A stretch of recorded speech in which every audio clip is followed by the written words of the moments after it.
42.2 مليون نسمة هو عدد الجزائريين بداية من الفاتح جانفي 2018، كما سيبلغ العدد 50 مليون نسمة عام 2030. هي مؤشرات تبين أن المستوى المعيشي في الجزائر تحسن نوعا ما مقارنة بالسنوات الماضية.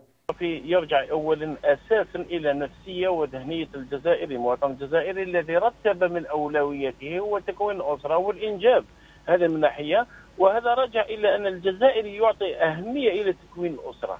لكن رجح عدد من المختصين إمكانية حدوث خلل في توزيع السكان، بما أن أكثر 80% يتمركزون في المناطق الشمالية والساحلية منها، خاصة وأن الوزير الأول تحدث مؤخرا عن تقسيم إداري جديد. في النمو الديموغرافي الهائل الغير منظم الفوضوي، أنه لا يتماشى في الحقيقة في اعتقادي 2018 كما الفئات اللي سمعنا بها أن تتوافق والله أن تستجيب لها المطالب الإدارية والهيكلية والتنظيمية والإدارية للمجتمع الجزائري.